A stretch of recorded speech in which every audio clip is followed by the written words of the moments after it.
Welcome to Live Free. I'm Angela K. Austin. Together, we'll discuss books, we'll explore the world, and we'll do it with some of my closest friends. And hopefully, we'll make new ones along the way. Hey everybody, I'm Angela K. Austin, and today I am here with Stella. Say hi to everybody, Stella. Hi everyone, this is Stella Eromonsere-Ajanaku. Right, and I have tried to get Stella's last name right, and this is our second time recording this because she's a doll and she's recording this with me for a second time. And I'm gonna get her last name again before this episode is over. I had it last time. Let's see if I can do it again. Yes, you did. We're gonna practice. Okay. So everybody, you know, whenever I do one of these episodes, I always like to tell you guys why I've invited the people who are on my show to this channel, to my YouTube channel. And the reason I wanted to have Stella here is because Stella started a Facebook, I'm gonna call it a Facebook chain, like a message group, where she invited so many of us indie authors of color to come together and to help each other, to cross-promote, lift each other up, help amplify voices so that we all can be successful at this whole game of self-publishing and indie publishing. And because of Stella, another group came about, a group that you guys have heard me talk about, which is BAR, which is Black Authors and Readers of Romance. You know, and so I wanted to bring her on here because excuse me, because of the work that she does, it inspired somebody else to do the work that they're doing, you know? And so I wanted to talk with Stella about that a little bit. One, why she started that group and how does she feel that that inspired something else? But then of course, we're gonna get into her books and why she writes and why she indie publishes and all this stuff. So before we start, let's let Stella tell you guys one more time who she is and why she writes. Tell us, Stella. Hi, this is Stella Eromonsere-Ajanaku, and I'm an author of 34 Flirty and Feisty Romance Novels. I write because I have a strong passion for writing romance novels. I used to read a lot of romance novels, and so I got inspired to write because I felt there was a gap. I identified a gap in the romance novels I was reading. At that time, there were a lot of, it was just white on white males and white females, heroines and heroes. So, and culturally, I didn't think we were represented. Food-wise, I didn't think we were represented. Faith-wise, I didn't think we were represented. And I really wanted to see people like me, strong, independent women featuring in romance novels, because sometimes there were tons of these billionaire romances where the women are just like weak and, they're either maybe, I don't know, assistant, they have low paying jobs. And so when this handsome, rich white guy comes into her life, that's everything she's ever aspired to be his girlfriend, to be his wife. And I thought, hang on, I'm not like that. I don't know any woman like that. I didn't know many women like that because I got a degree and I went on to become a manager, and I didn't see that in my picture, but I'd read like hundreds. So that was why I decided to start writing, to marry my passion with my zeal to write. I used to write dramas when I was in secondary school. And so that passion I love romance, anything romance, happy ever after, that's me. So it was just a mix, bringing all my passion to gel together. And I think the timing was right, and it was inspired by God, by higher calling, by God, I think. I agree with you. When I first decided to start writing, I used to always tell people that I would read all these books and, the women of color, the Black women, were always a sassy sidekick, some sort of mama figure, some sort of whatever. But we were never the character who had we didn't get the great love.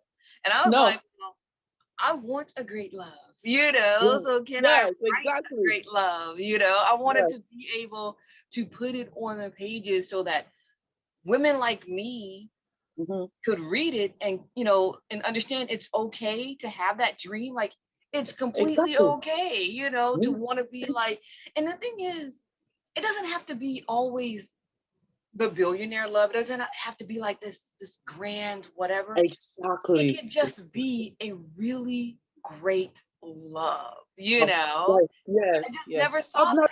Ordinary guys with ordinary jobs as well, with flawed characters, you know. Yeah, I think I so love that. that's what my book is about. Yeah. But they're sexy at the same time.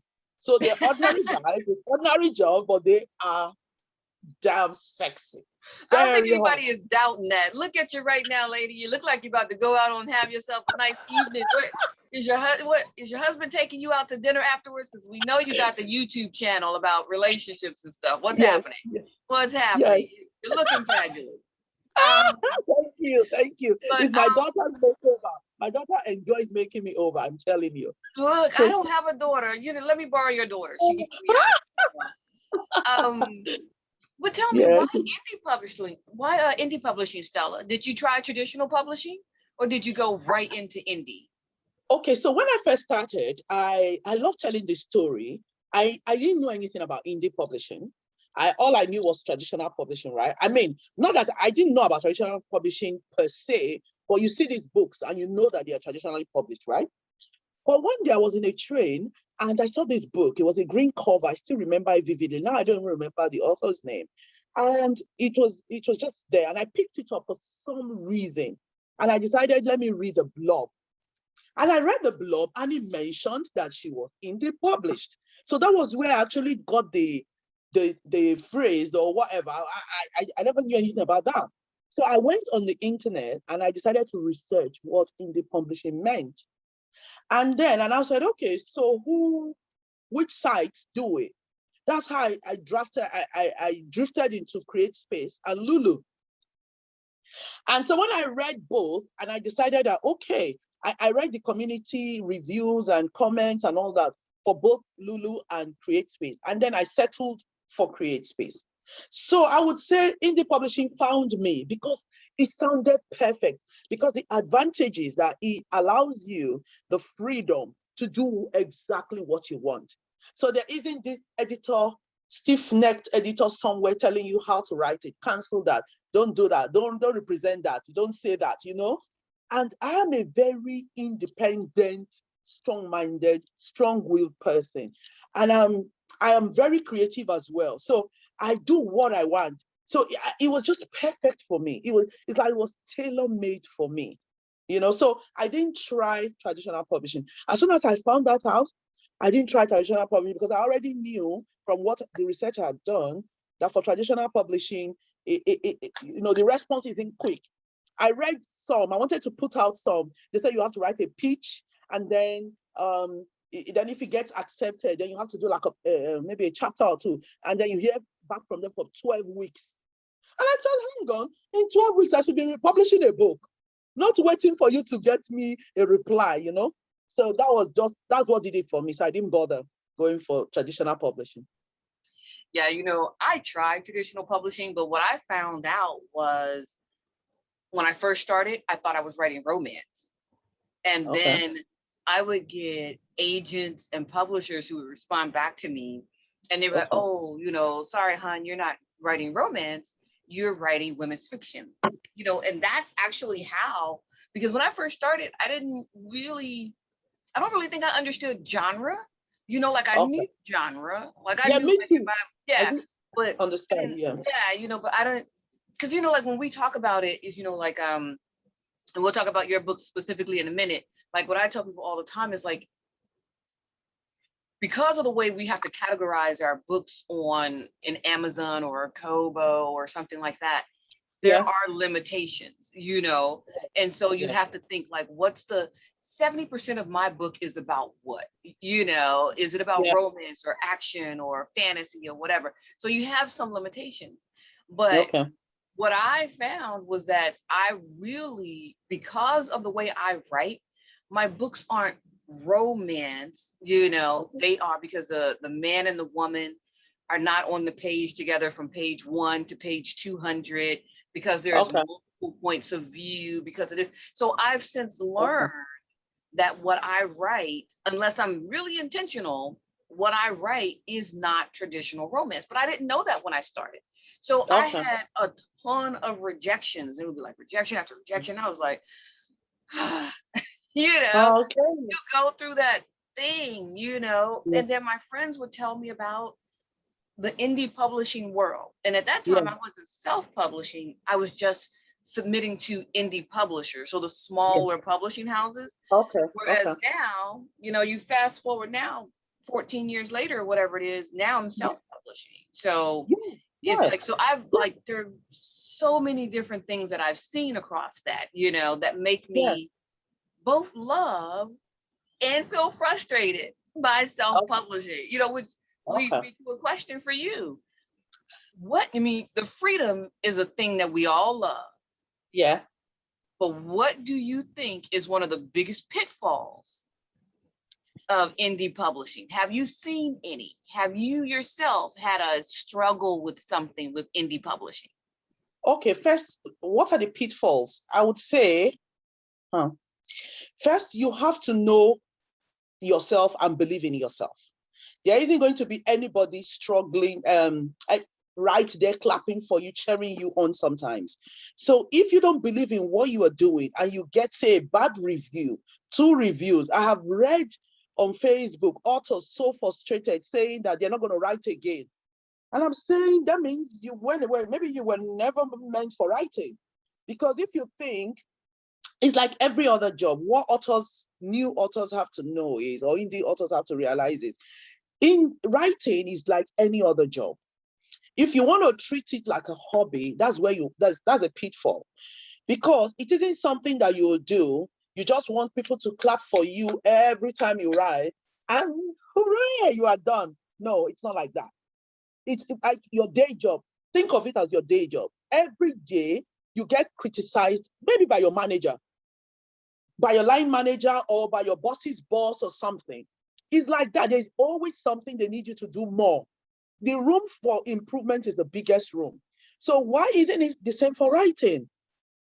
So another thing is, so you have to have thick skin and just treat it like a day job. Just because you write at night or you write when it's convenient for you doesn't make it any less important than your day job that pays you, I don't know, whatever salary you earn. So that's the mindset indie publishers have to have, right? So I thank God I had that straight away from going in. I didn't need anyone to tell me that. Okay, another thing I learned is, because you're an indie publisher, and when you have written a book and you have read it like 3 times, 4 times, at some point you can't even see the errors, or you skip the errors. And no matter how perfect you are, come on, I've paid an editor to edit my work, and then an author read it in America, wrote to me and said, oh, when I first started out, and then she wrote to me and said, oh, I saw some grammatical errors in your book. And I said, what? This is the first book I have paid an editor to actually edit for me. She said, oh, okay. So maybe the person is not grammatically sound. And so she offered to read my books because she's grammatically sound. That's her area, that's her strength. And she'll give me feedback, and we'll use the review feature on Word. And then she asked me that I will return the favor and I will read her book, because in her books, she doesn't have passion in her books. And she noticed I have passion in my book. So she said, okay, so we could do a swap of talent. And it was perfect. And she was with me for 6 years. For me, it was like a teacher that was under a tutor, a hard task master. She is good. She picks everything, and she's a fast reader. So God brought her into my life to help me in that way. But look at it, if I never put out something, even though it was flawed, nobody's going to help me sharpen it. And now I'm better. So that's it's a process. Writing is a process. Even those who went to maybe writing school, I didn't go to writing school. My talent is just like, it just comes from God. But even those who went to creative writing school, they cannot tell me, and a reader might not even enjoy what they write. So it's not about talent. It's about, it's about talent, but get ready for it to be fine-tuned by your readers, by fellow authors, by anybody who is kind enough to give you comments, negative and positive. So that's one of the pitfalls in indie publishing. There isn't except you are blessed like me and you have either very good editor or you get somebody who got just sent to you to help you out. So, and then the third thing, the biggest pitfall is marketing. So everyone wants somebody. I would love a situation where I just write and I just have this amazing marketing or distribution channel. Marketing really that I just have ready readers who will just snatch it up. That is the one thing I wish for. But in indie publishing, you don't have that. So those are the pitfalls. You've got to do the grind. Spend as much time as you write on marketing. So once you get those three areas right, I tell you, you'll be smooth sailing. It takes a lot of hard work, but you just keep pushing and praying. And the readers are ready to support you. And there are people, writing, it's amazing. It's not like singing. My husband sings, but in the singing industry, they don't have that kind of support. In the writing industry, there is rich support and free support. So English publishing is not as tough as it was like 10 years ago. We have moved on. So people like me who have come through it now know how to support other authors who are just starting out. I agree. My whole thing is, I tell people all the time, it's like, when I put out my first book, like I said, I was with the indie publisher. Now I do it on my own, but I don't do it alone, because there are people everywhere. It's like people who will, help you with critiques, people who will be beta readers, people who will be ARC readers, people who read, like you, I use editors, but even in the promotion, you started your Facebook group. You put a bunch of people in there. Yes. Prior to your Facebook group, you and I hadn't met. I just moved to London. Hey guys, and she and I live close to each other. We just discovered. Yes. But but it's like, I just moved to London, but you started a group, and you're just like, look at all these people doing what I'm doing. And it's like, and you were like, we all should help each other. And then that spurred another group that was all about helping each other. My channel is all about helping each other. Exactly. I don't think, and I hate to say that, that, like you said, that other people don't do that in other creative worlds, because it's sad to think that they don't, because there's so much talent out there. There's so much space. Your success doesn't take away from mine. Mine doesn't take away from yours. It's all about helping. And then we all get better and we put product out there that readers are going to love. I mean, honestly, I put a book out just recently. When you guys see this, the book would have dropped already. And I was talking to someone and she was like, yeah, I read that book in like one day, one night. She's like, I just sat in bed. And I was like, well, it only took me like 2 years to write it, but that's cool. Exactly. What's the title of the book? That book is called Broken Road Absolution. And I'm just like, it absolutely blew my mind. She was like, yeah, I read that book in a couple hours. I sat up in bed and read it. And like, I was like, absolutely. I couldn't believe it that readers, they speed read. I don't know how it fascinates me, because somebody will tell me, I was reading your book. I had to go and hide in the toilet. And, I had to skip lunch. I didn't serve lunch to my family on a Sunday because I'm just trying to finish it. And she finished it in the night. And I'm thinking, what's the rush? If you finish. So that's why I started helping others, because it's like, when they finish my book or they finish your book, they need another book to read. So you might as well bring everybody along, all the authors, and let's keep providing this amazing read for them, That's what I say. I'm like, the people out there in YouTube world and podcast land who are listening to our voices, you finish one of my books, you pick up one of Stella's books. You finish one of her books, you pick up one of my books. Just bounce back and forth. It's totally fine. That's the thing, that's actually one of the things that I love a lot about writing in general, because I've hosted on this channel from like, from Miss Bev, who everybody knows is an icon in like Black romance and writing romance in general. She's been writing for 30 years, to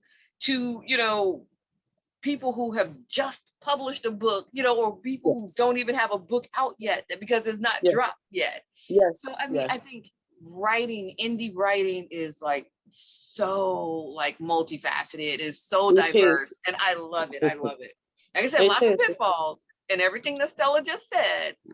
You guys remember that, okay? It's like, do not forget about having a whole team around you to help you produce the book. Definitely don't Yeah. forget about marketing.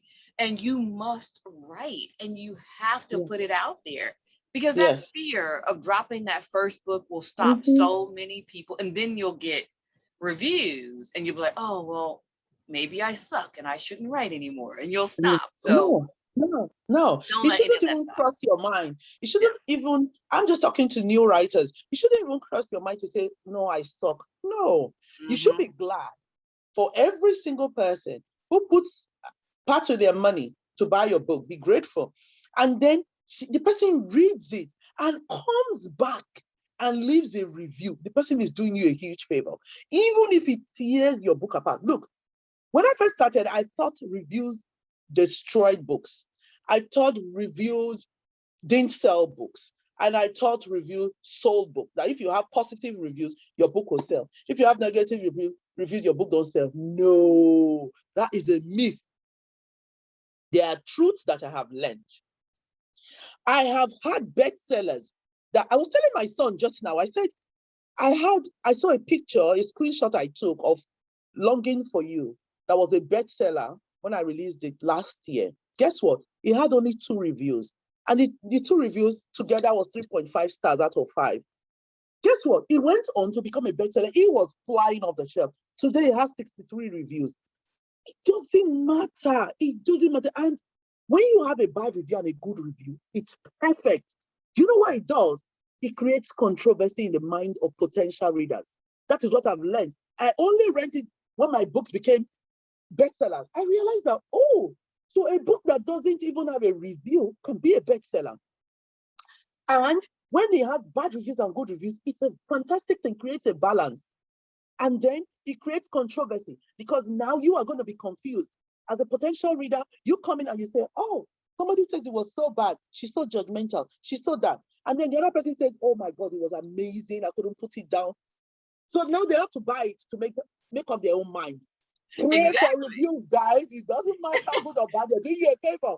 Yeah, I tell everybody, because one of the things that I always say to people is that if you can evoke emotion in somebody so much to where they're like, what?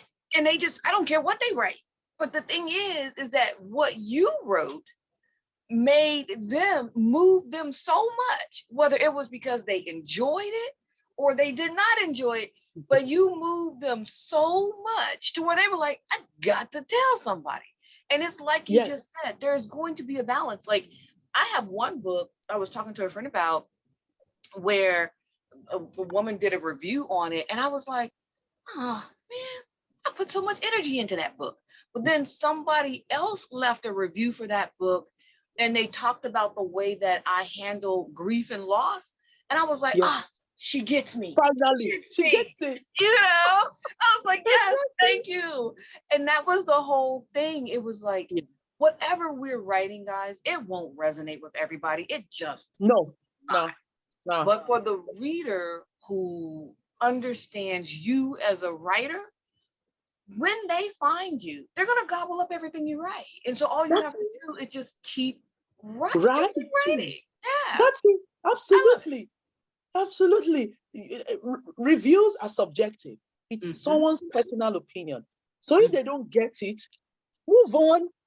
Like you said, there'll be somebody who gets it. And when you find out one reader who gets you, the fulfillment, the joy and the happiness.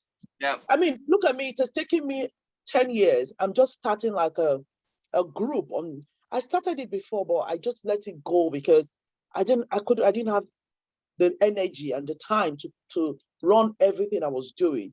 But now I decided to go and revive it. Flirty Feisty Romance cherished readers. So it's only for those who enjoy my books, for friends and on Facebook who enjoy reading my book, because I want to be putting out newsletters now. So it's going to be just I don't care if it's small, but just people who get you, who get your writing, who appreciate, who are just waiting for the next book. Yep. you know? Yeah. So I learned that from Miss Bev. I don't have a group like that because I'm so bad at groups. But I joined one for Miss Beverly Jenkins. I joined her group. yeah, And it's like, she'll talk about, she'll be like, this one's a spoiler guy, like, so it'll be like spoilers for books. So you have to make sure you've read the book so you won't, but it's like, but those kinds of groups I think are so great because I'm in them, yeah, for authors I love. And it's like, I can see the way authors feel when they know that in that group they have that love and the support. Because, yes, like I say, there could be people out there trying to tear your books down, and yes, there's one reviewer that a friend of mine and I were talking about because she was like, literally, it seemed like she was going around attacking indie authors who were Black women. Like everybody that she gave a review to, it was like 2s and 3s, and okay, it was like, okay, 2s and 3s. And I was like, okay, fine. But then when you looked at the people she gave them to, they were all like Black female indie authors. And it was like, wow, okay, like all of them suck. All of us suck. mm, Okay, we get mm, it. We get it. But yeah, it's yeah, those kinds of things. So I can see where that group could be a really positive group for you. How many yeah. groups do you have? It, How many Facebook groups? no, this particular one is just it's very, very fresh. So what Mhm. I'm doing at the moment is just trying to engage with them, do games for now. I'm not doing anything core yet, and then just asking that if they want to sign up for my newsletter, they can. So at the moment, what stage am I? Let me see. I'm just putting it together. It hasn't blossomed to that stage where, maybe they will become my better readers or anything. No, but I want something that is going to grow. Let me put it like that. I don't know how many groups I have now, but promotion groups that anyone can post to. I think I have 6 of those. That anybody, all you have to do is just ask to join and that's it. So I have 6 of those. So one is a blogger group. So, and on the bloggers supporting bloggers group, I have over 10,000 bloggers there. And every day is like people just want to join. But I'm happy because it's useful to them. And the reason I started my own Facebook groups is because when I was starting out in writing and I joined a lot of all these groups and everything, there were too many restrictions, too many rules. You can't post promo today. Today is Saturday. No, no, no. You have to post only on Tuesdays. You have to post only on Fridays. Or you can only post one book at a time. It was so restrictive and so frustrating. Then I realized, one day I clicked a button on Facebook and it said, you want to create a group? Oh my days, that was it. I said, yeah, hooray, that's it. I'm going to create a group that isn't going to be restrictive. Anybody can post their book. And that's what I did. So I created groups for, that's, so I have 6 groups for books. Then I have one group for bloggers. Then I have my Flirty and Feisty Romance page that only I post to. So that's for my books. And then I have this new one, this Flirty and Feisty Cherish Readers, just for readers. So what I did was I created groups in the genres, all the genres I write. So interracial and multicultural romance books, African and African American romance books, because a lot of my characters are African and African American. So I have a genre, a whole page for that. And then I have historical and paranormal romance, because I only have 2 books, but I didn't care. I created a whole page because I wrote 2 books in that genre just to give other people a chance. And I have romance aholics. So anybody who is a romance freak. And then I have the contemporary romance for the general one. Then I have the romance novels for $2.99 or £2.99 below. Because there are people, I write again for wider distribution, for affordability. So for those who want 99p books, 199 books, 299 books, cheaper books. So I have a page for that. Just because I've been in those categories. When I first started out, my books were 99p all the time for years, for about 6 years old. So I think it was only in the last 3 years I decided to take my price up to 199. I've taken it to 299 sometimes, like for Christmas romance and all that, for special books. So I have So just in case anybody blocks me on their own group, I want to have books. I want to have my books promoted in every genre I write. And give others a chance. I'm about to be like Stella. I'm gonna have 50 groups. I don't even know how I would keep up with that. But now that actually leads me into the next question.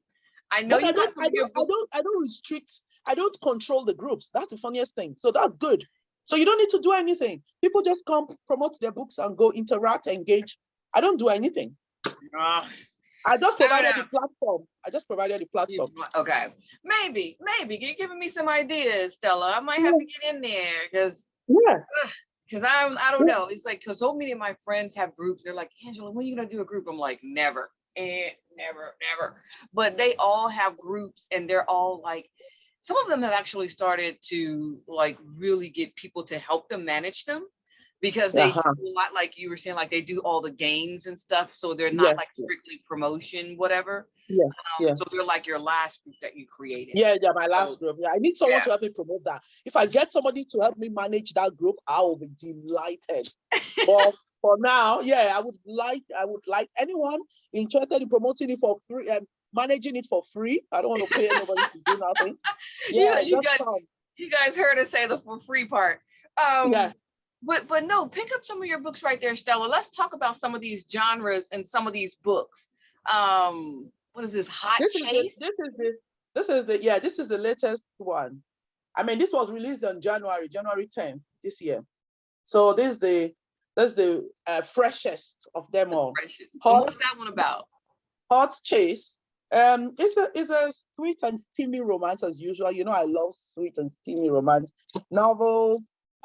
This one is actually it was inspired by watching a lot of action movies with my husband, because he is more into action, a lot of killing, a lot of all this military stuff and all that. So there was one, so I've watched so many, and I was thinking it would be nice to have a hero who is so flawed. He has a lot of demons from his experiences, the kind of job he's done and all of that.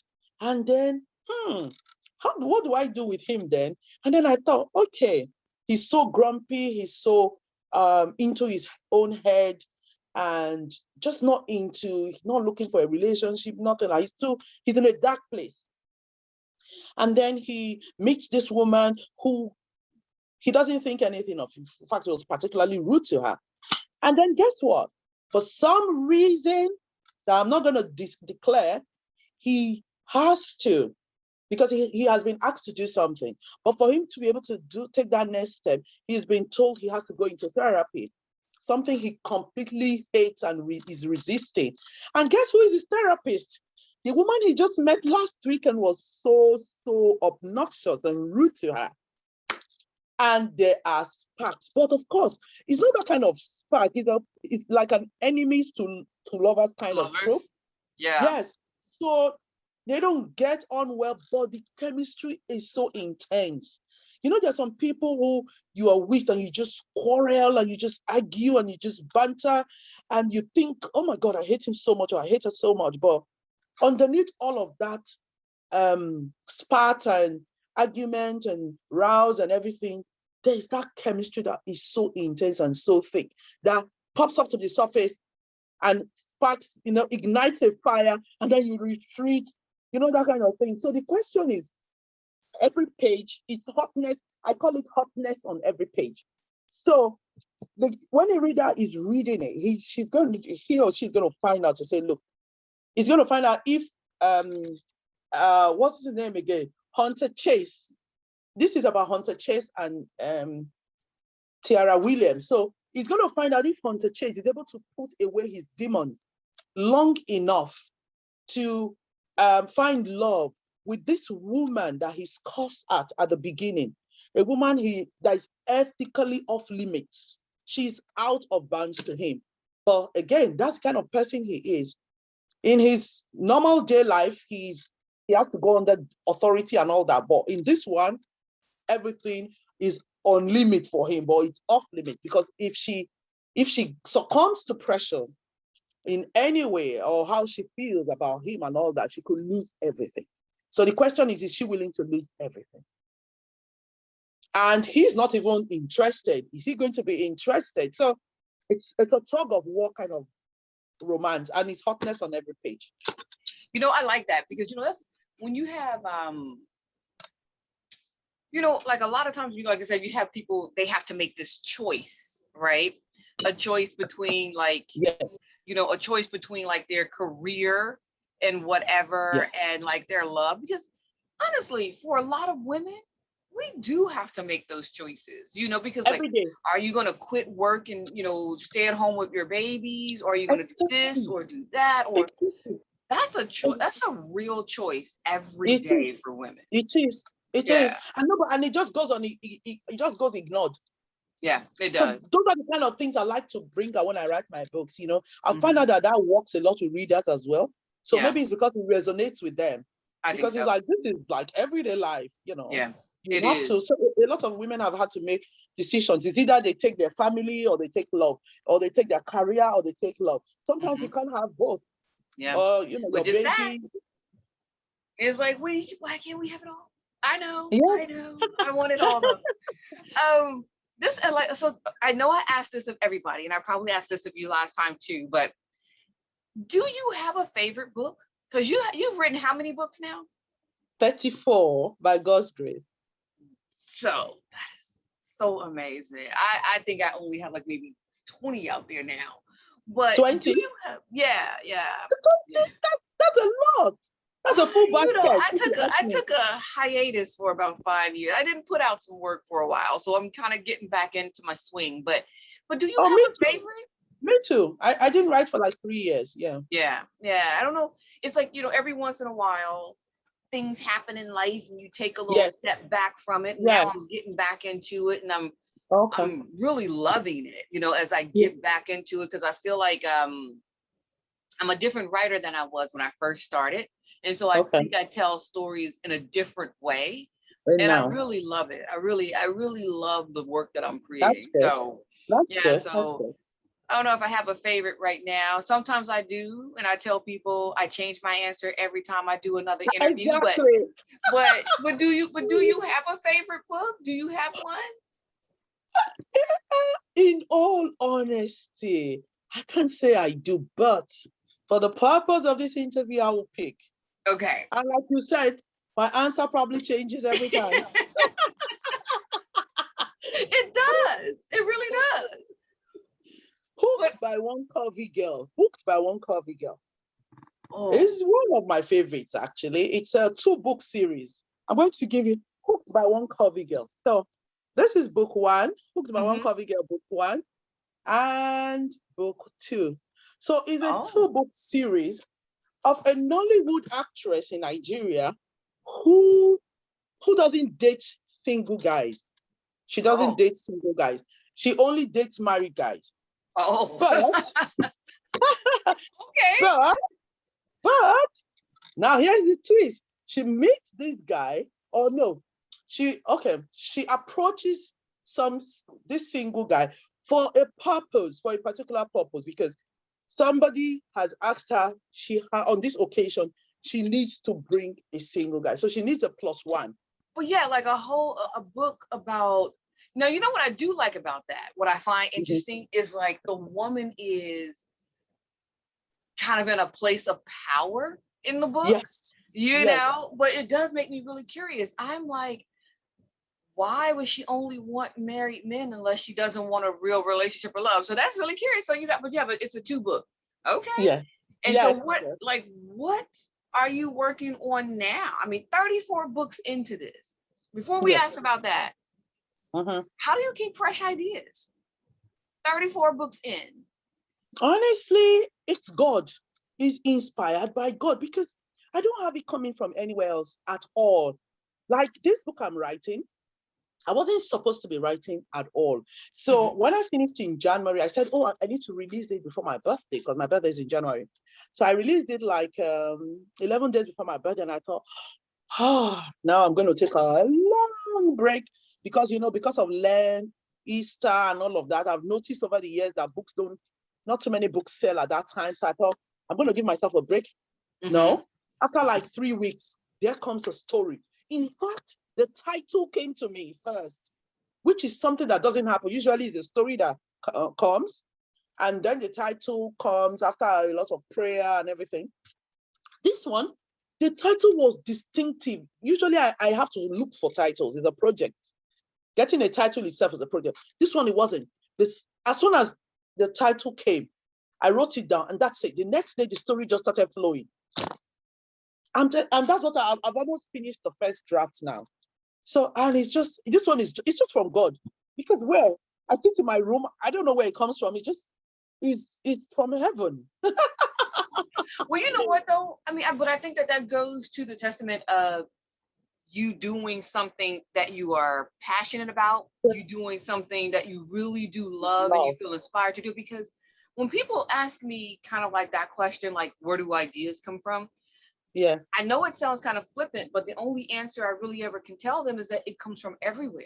It's like the news, it comes from conversations, it comes from walking down the street and seeing something, it comes from, it literally comes from everything around me. And, you know, and then I sit down and I'm like, that's a good idea.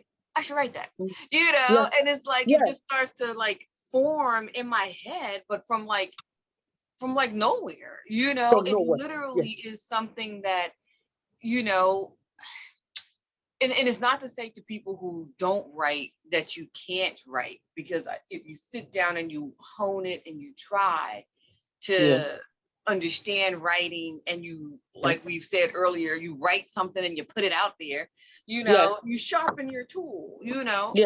But it definitely is one of those things where it's like it's like that blessing. It comes to you, you know, and you sit down and you make it happen. Yeah, that's pretty. And I agree. I support what you're saying, because it did happen to me. I have 2 books that happened to me like that. One was Forbidden Dance. I sat in my room. I looked out of the window. When you said it comes from everywhere, sometimes it does, because I look out of the window and I saw this lady. She was wearing a white bathrobe. She, the house opposite on the other side of the street, where I could see her from my window. She just dashed out of the house, shut the front door, got into her car, and just sped off. And then behind her came another guy, and so I could tell that maybe they had a fight. So that was how my book, Forbidden Dance, was born. And I just sat there thinking, what if this was why she was angry? That lady that just went, I don't know her from anywhere. Yeah. That was how I started that story. Then I have another one, Husband to Rent. I was traveling in London buses. I was traveling in London buses, and I was looking at, you know, if you've noticed, or maybe in the train, usually when you're in the train, people are always reading the newspaper or reading a book. They hardly make eye connection in London.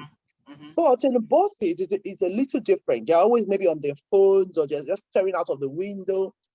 And I used to look at all these young women, and they always look so sad or drawn with long faces. And I don't ask myself, why are they like that?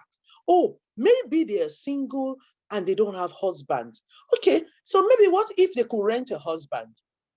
That was how that thought came to me, and that's how I wrote a book called Husband to Rent. Rent a husband?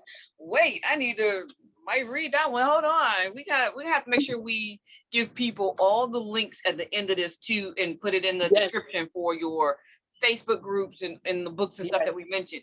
But Husband to Rent. Okay. So what is this book you're working on? Is this the next book that's going to come out, or do you have something else that's coming out before that? No, this book I'm writing is going to come out at the end of April, by the grace of God. I mean, towards the end of the month. So I haven't finished the first draft, almost finished the first draft. And after that, then you come the editing and the rewrite and everything. So I'm praying that it will come out. I just want to get my newsletter out. So if people want to sign up for my newsletter, that would be amazing, because I need to get it out tomorrow, by God's grace. So once I get that out tomorrow, out of the way, that's a project. And then I face editing the new book. So it's a different one this time. You talked about fresh ideas. So like I told you, the title, I don't want to release the title before because I promised my newsletter readers who signed up, I call them they are coming onto Stella Readers Island.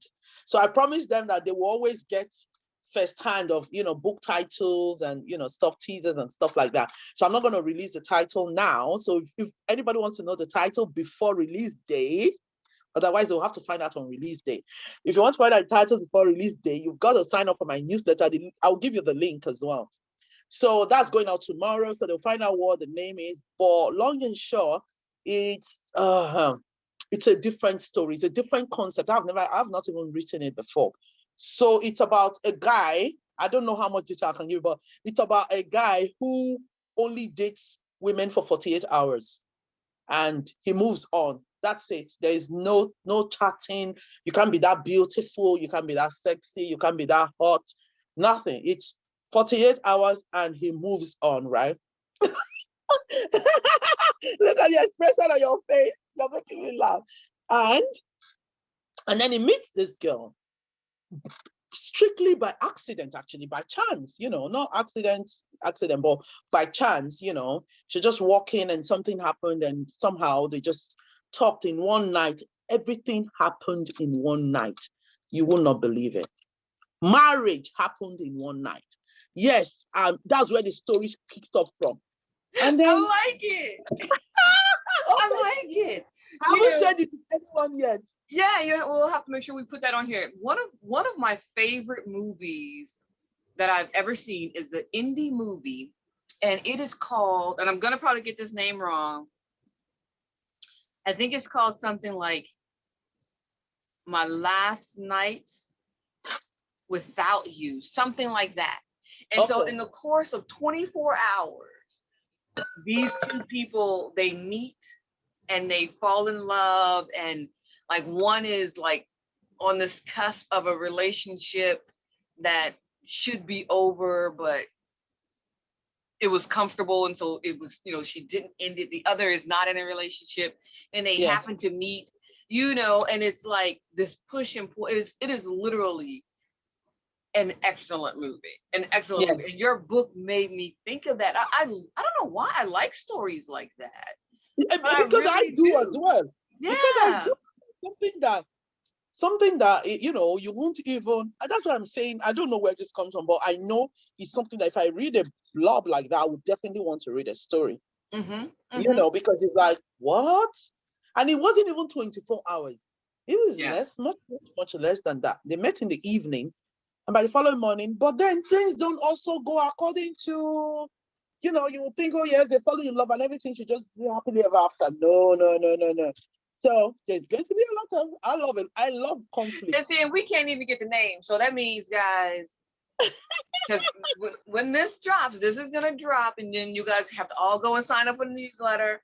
I'll find out the name. I'll find the name. So but that sounds so interesting. And again, that goes to the whole thing of being open to new ideas, because you do like me and you write across genres, and writing across these genres, for me, I love it, and I'll make that my last question. So so we can get your social media, but but one of the questions that I like about writing across genres is like, I feel like I don't get bored. Because there's always a new something. If I get tired of writing about women's fiction or contemporary romance, I could write about vampires or panthers or whatever, It's like, I like it. So what do you like about writing across genres? Because you have all your Facebook groups for all your different genres. Why do you write across genres? I didn't think to ask you that earlier. Why do I like? Actually, I started out writing just romance, right? So it was just, I didn't know anything about genres when I started. It's not like I went to one school where I was told. I didn't even know the word genre. I found out when I started writing. So on this writing journey, like I have been to a school actually, life school of writing or something. So I started with just romance. Then, so I wrote white on white. I even wrote white on white. I've written also. And then I wrote black on black, right? And then one day, I just went into interracial romance by accident as well, not all by inspiration. Let me not say by accident, by inspiration. So I got the black girl and a white guy. I don't know, maybe 2015. Was that the first one? I don't remember. Tempting Desire or Forbidden Dance. One of those two was the first one. Forbidden Dance was the first one I did. It was the first interracial romance I did. So it was black woman, white man. So BWWM, which I didn't even know was a genre. So I wrote that, and oh my God, Forbidden Dance, they were downloading, I don't know, maybe like 30 a day, where, come on, I was coming from a place where maybe I used to sell 2 a day, and they were downloading 60 a day, 30 a day, 45 a day. And I'm like, what? You know, that kind of thing. What's going on? So I now saw that, oh, readers love this kind of thing. That was how I got pulled into that genre by readers. Let me put it like that. So that's how I got into BWWM, and I enjoy reading it because it brings different cultures, which I love, because then I can showcase the white culture, and then I can showcase the black culture, and then I can showcase, different values, moral values, family values, food, outlook on life, stuff like that. I love challenges like that. It's something I had to find out. Then I watched Downton Abbey. I don't know if you've watched it. Downton Abbey, the British, oh God, you have to watch it. Historical, British historical drama series called Downton Abbey. So I watched it as about British history, not British history. Have you watched Bridgerton? Okay, so it's not, it's a bit lower than it, when it comes to steamy or anything. No, it's nothing like that. This is just like British monarchy life, and it's so really, really nice.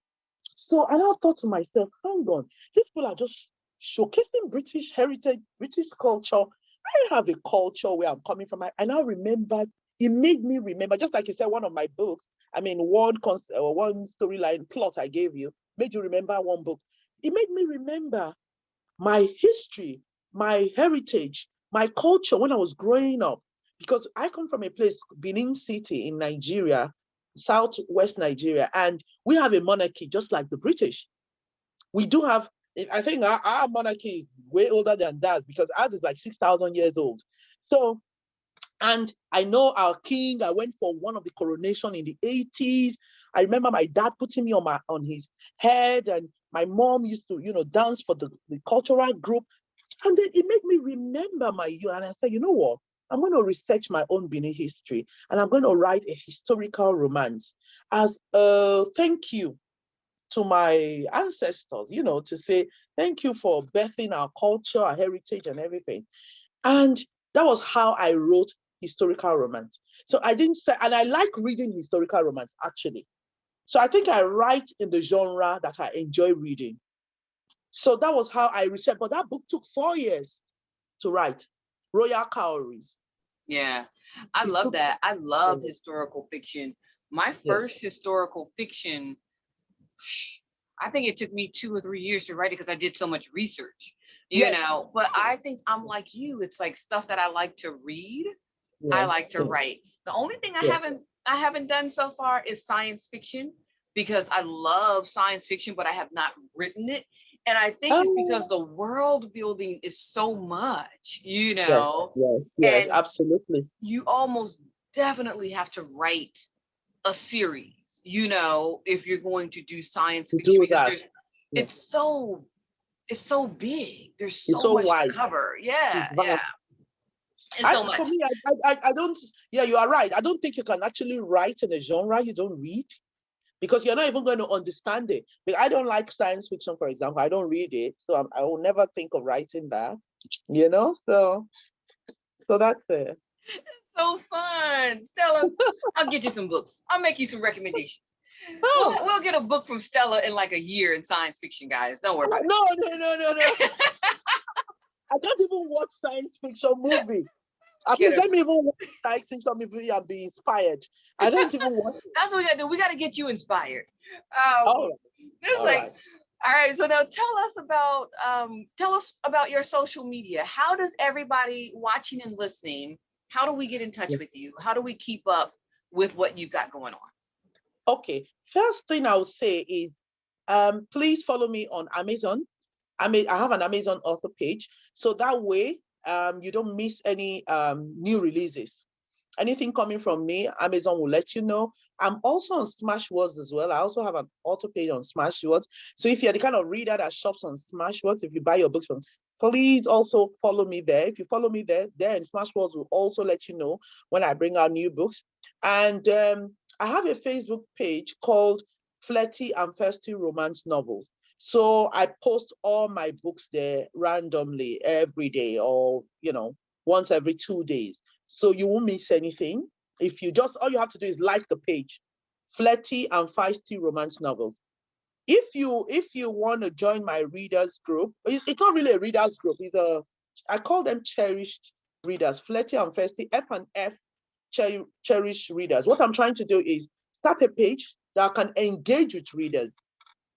So I'm looking forward, the vision for that page is to have a situation where readers can discuss characters, my storylines, and have a debate that either involves me or doesn't even involve me. If they want me to get involved, they can ask me, why is this person like this? Why did this person do that? Why did he do that? That's my ultimate goal for that page. So it's not there yet, but it would be nice to have some readers who have read my books and join that page.